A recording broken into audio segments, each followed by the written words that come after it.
So hi friends, ಎಲ್ಲರಿಗೂ ನಮಸ್ಕಾರ. So ಇದು part 3 of modern Indian history.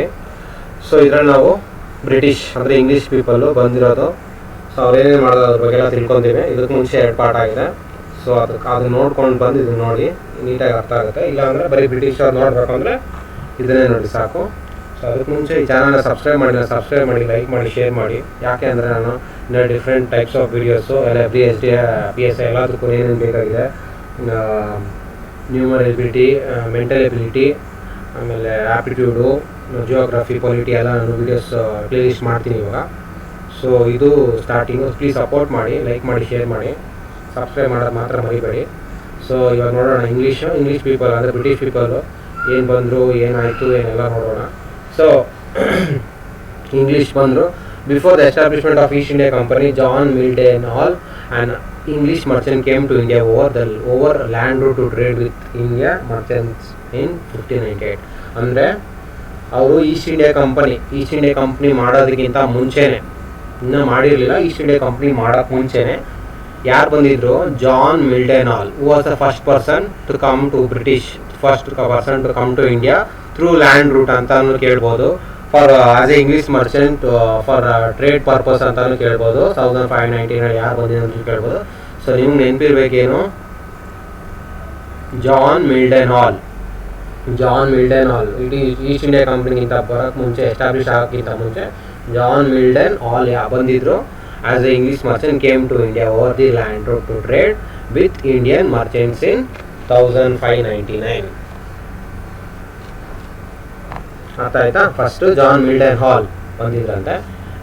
ಯಾವ ರೂಟಲ್ಲಿ? ಲ್ಯಾಂಡ್ ರೂಟಲ್ಲಿ ಬಂದಿರೋದು ಅವರು, ಲ್ಯಾಂಡ್ ರೂಟ್ ಟು ಟ್ರೇಡ್. ಅರ್ಥ ಆಯ್ತಾ? ಸೊ ನೆಕ್ಸ್ಟ್ ಏನಾಗುತ್ತೆ?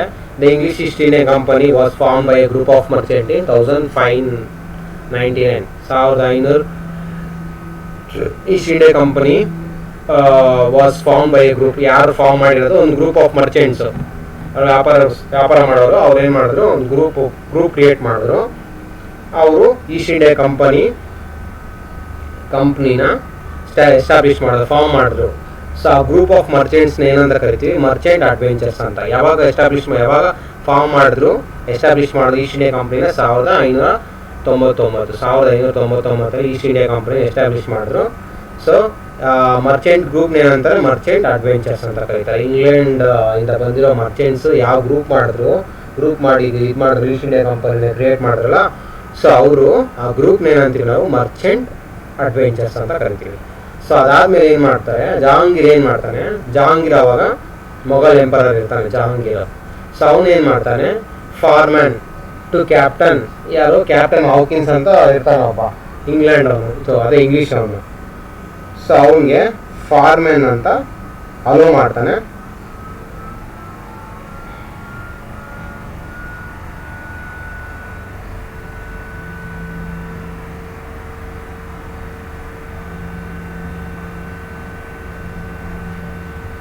ಸೊ ಒಂದು ಏನದು ಕಾನ್ಸ್ಟಿಟ್ಯೂಷನ್ ಬಿಲ್ ಥರ ಒಂದು ಪಾಸ್ ಮಾಡ್ತಾನೆ ಜಹಾಂಗೀರು. ಯಾರಿಗೆ ಕೊಡ್ತಾನೆ? ಕ್ಯಾಪ್ಟನ್ ಹಾಕಿನ್ಸ್ಗೆ. Permitting him to establish a factory. ಒಂದು ಬಿಲ್ ಎಲ್ಲ ಒಂದು ಏನು ಕೊಡ್ತಾನೆ? ಅದು ರೂಲ್ಸ್ ಆ್ಯಂಡ್ ರೆಗ್ಯುಲೇಷನ್ಸ್ ಎಲ್ಲ ಇರುತ್ತೆ. ಸೊ ಅದೆಲ್ಲ ಕೊಟ್ಬಿಟ್ಟು ನೀನು ಫ್ಯಾಕ್ಟ್ರಿನ ಎಸ್ಟಾಬ್ಲಿಷ್ ಮಾಡು ಅಂತ ಹೇಳ್ತಾನೆ. ಎಸ್ಟಾಬ್ಲಿಷ್ ಮಾಡೋದಕ್ಕೆ ಯಾರು ಹೇಳ್ತಾನೆ? Captain Hawkins. ಯಾರು ಕೊಡೋದು? ಜಹಾಂಗೀರ್. ಅವಾಗ ಮೊಘಲ್ ಎಂಪರರ್ ಜಹಾಂಗೀರ್ ಇರ್ತಾನೆ. ಇದು ನೆನ್ಪಿಟ್ಕೊಳ್ಳಿರೋದು. ಮೊಘಲ್ ಎಂಪರರ್ ಜಹಾಂಗೀರ್ ಏನು ಮಾಡ್ತಾನೆ? ಕ್ಯಾಪ್ಟನ್ ಹಾಕಿನ್ಸ್ಗೆ 1609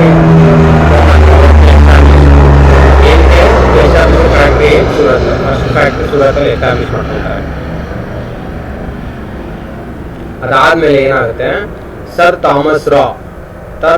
ಥಾಮಸ್ ರಾ ಯಾರದು? Visited Jahangir's court.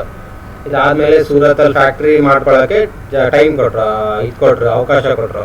ಅದಾದ್ಮೇಲೆ ಏನಾಗುತ್ತೆ? ಸರ್ ಥಾಮಸ್ ರಾಯ್ ವಿಸಿಟ್ ಮಾಡ್ತಾನೆ. ಎಲ್ಲಿಗೆ? ಜಹಾಂಗೀರ್ಸ್ ಕೋರ್ಟ್ಗೆ. ಯಾವಾಗ? 1615 sir Thomas Roe visited Jahangir's court as an ambassador of King James ಒನ್ಗೆ, as an ambassador of King James I to seek permission to trade in India.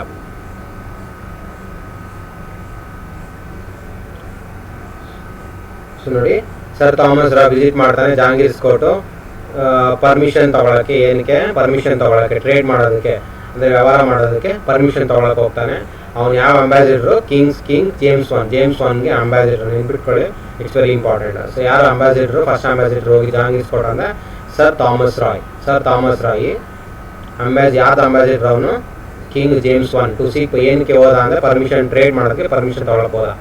ಅದಾದಮೇಲೆ first factory build ಆಯಿತು ಸೂರತ್ತಲ್ಲಿ 1608 build ಆಯಿತು. Surat was replaced by Bombay acquiring from Charlestown lease at an headquarters of West Coast in 1687.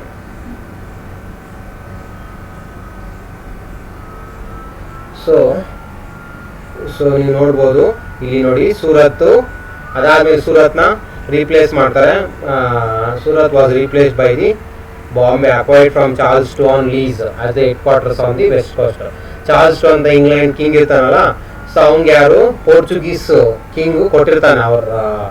ಅವ್ರ ಸಿಸ್ಟರ್ನ ಮದುವೆ ಆಗಿರೋದಕ್ಕೆ Portuguese ಅವರು ಬಾಂಬೆನ England Charles to ಕೊಟ್ಟಿರ್ತಾರೆ. ಅವಾಗ Charles to ಏನು ಮಾಡ್ತಾನೆ, ಅದನ್ನು ಇವ್ರಿಗೆ ಈಸ್ಟ್ ಇಂಡಿಯಾ ಕಂಪನಿಗೆ ಕೊಟ್ಬಿಟ್ಟು ಹೋಗ್ಬಿಡ್ತಾನೆ. ಇಷ್ಟು ಅಮೌಂಟ್ ಅಂತ ನೀವು ಕೊಡಬೇಕು, ಇಷ್ಟು ಪೌಂಡ್ಸ್ ಅಂತ ಕೊಡಬೇಕು, ನೀವು ಕೊಟ್ಬಿಟ್ಟು ಈಸ್ಕೊಂಡು ಅದರ ಲೀಸ್ಗೆ ಅಂತ ಕೊಟ್ಬಿಟ್ಟು ಹೋಗ್ತಾನೆ. ಅದನ್ನು ನಾವು ಆ್ಯಸ್ ಹೆಡ್ ಕ್ವಾರ್ಟರ್ಸು ಆಗಿ ಮಾಡ್ಕೊತಾರೆ. ವೆಸ್ಟ್ ಕೋಸ್ಟಲ್ಲಿ ಬಾಂಬೆನ ಹೆಡ್ ಕ್ವಾರ್ಟರ್ಸ್ ಆಗಿ ಮಾಡ್ಕೊತಾರೆ. ಫಸ್ಟ್ ಫ್ಯಾಕ್ಟ್ರಿಯಲ್ಲಿ ಸೂರತ್ತಲ್ಲಿ ಎಸ್ಟಾಬ್ಲಿಷ್ ಆಗಿತ್ತು. ಫಸ್ಟ್ ಫ್ಯಾಕ್ಟ್ರಿಯಲ್ಲಿ ಇದಕ್ಕೆ ಹೇಳ್ತಾರೆ, ಇಂಗ್ಲೀಷ್ ಪೀಪಲ್ದು ಫಸ್ಟ್ ಫ್ಯಾಕ್ಟ್ರಿಯಲ್ಲಿ ಎಸ್ಟಾಬ್ಲಿಷ್ ಆಗಿತ್ತು ಅಂದರೆ Surat. So next in 1639 obtained Madras from Raja of Chandragiri with permission to build a fortified factory which was named as Fort St. George. Fortified factory which was named Fort St. George. So ಯಾವಾಗ next 1639. So ಇದು 1687, 1687 it was a later one. 1690 ಏನು ಮಾಡ್ತಾನೆ, ಮಡ್ರಾಸ್ನ ಯಾರಿಂದ ತಗೊಂತಾನೆ? ರಾಜ of Chandragiri ನೆನ್ಪಿಟ್ಕೊಳ್ಳಿ. 1639 ಮಡ್ರಾಸ್ನ acquire ಮಾಡ್ಕೊತಾರೆ. ಯಾರಿಂದ? Raja of Chandragiri with permission to build a fortified factory which was named as Fort Saint George. ಒಂದು ಫೋರ್ಟ್ನ ಬಿಲ್ಡ್ ಮಾಡ್ಕೊತಾರೆ, ಅದು ಫಾರ್ಟಿಫೈಡ್ ಫ್ಯಾಕ್ಟ್ರಿ ಆಗಿ. ಸೊ ಯಾರಿದೆ ಇದರಲ್ಲಿ ಮೇನ್ ಇಂಪಾರ್ಟೆಂಟ್ ಏನು? obtained the Madras from Raja of Chandragiri to with a permission to build a fortified factory which was named fortified factory build ಮಾಡೋದಕ್ಕೆ. So ಅದನ್ನು ಲೇಟರ್ ನೇಮ್ ಮಾಡ್ತಾರೆ ಏನಂತ? ಫೋರ್ಟ್ ಸೇಂಟ್ ಜಾರ್ಜ್ ಅಂತ name ಮಾಡ್ತಾರೆ. Next 1690 Job Charnock establish a factory at Sutanati and the zamindar of 3 villages. ನೋಡಿ next ಏನಾಗುತ್ತೆ, 1690 job ಚಾರ್ನಾಕ್, ಇದು very important. ಏನು ಮಾಡ್ತಾನೆ? ಸೊ ಇವರು ಇಲ್ಲಿ ಆಯಿತು, ಮಡ್ರಾಸ್ ಆಗೋಯ್ತು, ಮಡ್ರಾಸ್ ಅಕ್ವೈರ್ ಆಯಿತಾ. ಸೊ ಈ 1639 ಅದಾದಮೇಲೆ 1690 ಜಾಬ್ ಚಾರ್ನಾಕ್ ಅಂತ ಒಂದು ಬ್ರಿಟಿಷ್ ಅವ್ರು ಏನು ಮಾಡ್ತಾನೆ, ಎಸ್ಟಾಬ್ಲಿಷ್ ಫ್ಯಾಕ್ಟ್ರಿ ಸುತನಟಿ ಅಂತ ಪ್ಲೇಸ್ ಅಂತ ಅದರಲ್ಲಿ ಒಂದು ಫ್ಯಾಕ್ಟ್ರಿ ಎಸ್ಟಾಬ್ಲಿಷ್ ಮಾಡ್ತಾನೆ. ಫ್ಯಾಕ್ಟ್ರಿ ಎಸ್ಟಾಬ್ಲಿಷ್ ಮಾಡಿಬಿಟ್ಟು ಆಮೇಲೆ zamindari of 3 villages Sutanati, Kalikata and Govindapur were acquired by the British. 1698 ಈ ಜಮೀನ್ದಾರಿ ವಿಲೇಜಸ್ಗೆ ಜಮೀನ್ದಾರಿ ಇರ್ತಾರಲ್ಲ ಅವನ್ನೆಲ್ಲ ಅಕ್ವೈರ್ ಮಾಡ್ಕೊತಾರೆ ಬ್ರಿಟಿಷರು ಅಕ್ವೈರ್ ಮಾಡಾದ್ಮೇಲೆ ಏನಾಗುತ್ತೆ, ಈ ವಿಲೇಜಸ್ ಏನಾಗುತ್ತೆ, ಬೆಳೆದ ಯಾವ ಥರ ಬೆಳೆಯುತ್ತೆ ಅಂದರೆ ಅದು ಸಿಟಿ ಆಫ್ ಕ್ಯಾಲ್ಕಟ್ ಆಗಿ ಬೆಳೆಯುತ್ತೆ. ಸೊ ಏನಾಯಿತು, ಜಾಬ್ ಚಾರ್ನಾಕು ಒಂದು ಫ್ಯಾಕ್ಟ್ರಿ ಎಸ್ಟಾಬ್ಲಿಷ್ ಮಾಡ್ತಾರೆ ಸುತನಟಿ ಅಂತ. ಸುತನಟಿ ಎಸ್ಟಾಬ್ಲಿಷ್ ಮಾಡಿದ್ಮೇಲೆ ಏನು ಮಾಡ್ತಾನೆ, ಅವನು ಎಲ್ಲ ಜಮೀನ್ದಾರ್ಸ್ ಯಾವ ಪಕ್ಕ ಏರಿಯಾಸ್ 3 villages ಇರುತ್ತಲ್ಲ, ಸುತನಟಿ, ಕಲಿಕಟ ಆ್ಯಂಡ್ ಗೋವಿಂದಪುರ ಹತ್ರ ಜಮೀನ್ದಾರ್ಸ್ ಎಲ್ಲ ಅಕ್ವೈರ್ ಮಾಡ್ಕೊತಾನೆ, ಕ್ಯಾಪ್ಚರ್ ಮಾಡ್ಕೊತಾರೆ ಅವನ್ನೆಲ್ಲನೂ. ಯಾವಾಗ 1698. ಆಮೇಲೆ ಇವೆಲ್ಲ ವಿಲೇಜಸ್ ಬೆಳೆದು it will grow as city of Calcutta ಆಗಿ ಬೆಳೆಯುತ್ತೆ. The factory at Sutanati was fortified and named as ಆ ಫ್ಯಾಕ್ಟ್ರಿನ ತಿರ್ಗಾ ಅದನ್ನ ಇದು ಮಾಡ್ಬಿಟ್ಟು ನೇಮ್ ಫಾರ್ಟಿಫೈಡ್ ಮಾಡಿಬಿಟ್ಟು ಅದನ್ನು ನೇಮ್ ಚೇಂಜ್ ಮಾಡ್ತಾರೆ. ಏನಂತ? ಫೋರ್ಟ್ ವಿಲಿಯಂ ಅಂತ. ಮಡ್ರಾಸ್ ಹತ್ರ ಒಂದು ಫ್ಯಾಕ್ಟ್ರಿ ಎಸ್ಟಾಬ್ಲಿಷ್ ಮಾಡ್ತಾರೆ, ಅದನ್ನ ತಿರ್ಗಾ ಇದು ಮಾಡ್ತಾರೆ, ನೇಮ್ ಮಾಡಿಬಿಟ್ಟು ಸೇಂಟ್ ಜಾರ್ಜ್ ಫೋರ್ಟ್ ಅಂತ ಮಾಡ್ತಾರೆ. ಇಲ್ಲಿ ಸುತನಟಿ ಫ್ಯಾಕ್ಟ್ರಿನ ಏನು ಮಾಡ್ತಾರೆ, 45 ಮಾಡಿಬಿಟ್ಟು ಚೇಂಜಸ್ ಮಾಡಿಬಿಟ್ಟು ಏನು ಮಾಡ್ತಾರೆ, ಫೋರ್ಟ್ ವಿಲಿಯಂ ಅಂತ ಚೇಂಜ್ ಮಾಡ್ತಾರೆ. ಇದು ನೆನ್ಪಿಟ್ಕೋಬೇಕು. ಇದು ಫೋರ್ಟ್ ವಿಲಿಯಮ್ಮು ಕ್ಯಾಲಿಕಟ್ ಹತ್ರ ಬರುತ್ತೆ. ಸೇಂಟ್ ಜಾರ್ಜು ಮಡ್ರಾಸ್ ಹತ್ರ ಬರುತ್ತೆ. ಯಾವಾಗ ಇದು 1700. Next in 1717 George Surman obtained royal farman from Mughal emperor. Next 1700 ಆಯಿತು. Next 1717 1717 George Surman is also very important. So George Sherman obtained royal farman from Mughal Emperor Farrukhsiyar. The farman is also called as Magna Carta of the British rule in India, as it gave large concession to the company. So actually ಇದೆ main ಇರೋದು 1717 ಅಲ್ಲಿ ಏನಾಗುತ್ತೆ,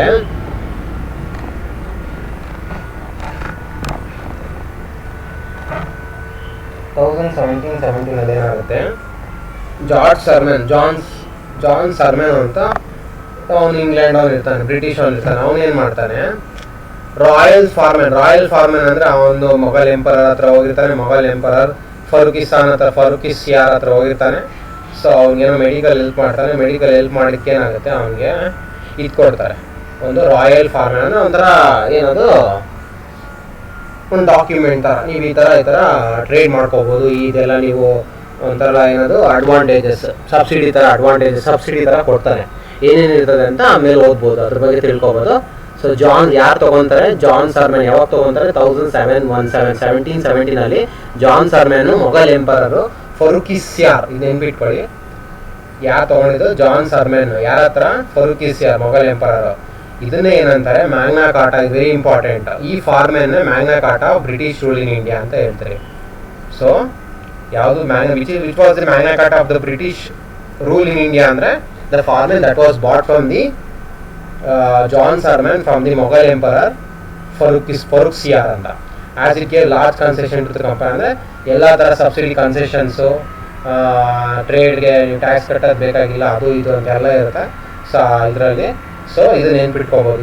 ಇದರಲ್ಲೇ main question ಏನು, Magna Carta of British rule in India ಯಾವುದು, ಫಾರ್ಮನ್ ಅಂದರೆ ಅದೇನು ತೊಗೊಂಡಿರ್ತೀವಲ್ಲ concession subsidy from, ಯಾರು ತೊಗೊಂಡಿದ್ದು, ಸರ್ಮ್ಯಾನು. ಯಾರು, ಸರ್ಮ್ಯಾನ್, ಜಾನ್ ಸರ್ಮ್ಯಾನ್. ಯಾರ ಹತ್ರ, ಫರೂಖಿಸಿಯಾರ್ ಹತ್ರ ತೊಗೊಂಡಿರ್ತಾರೆ.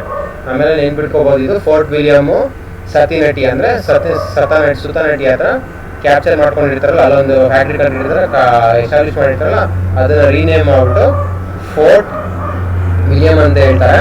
ಮಡ್ರಾಸ್ ಹತ್ರ ಒಂದು ಇದು ಮಾಡ್ತಾರೆ, ಫ್ಯಾಕ್ಟ್ರಿ ಮಾಡಿಬಿಟ್ಟು ಫ್ಯಾಕ್ಟ್ರಿನ ಕ್ಯಾಪ್ಚರ್ ಮಾಡಿಬಿಟ್ಟು ಅದನ್ನ ರೀನೇಮ್ ಮಾಡಿಬಿಟ್ಟು ಫೋರ್ಟ್ ಸೇಂಟ್ ಜಾರ್ಜ್ ಅಂತ ರೀನೇಮ್ ಮಾಡ್ತಾರೆ.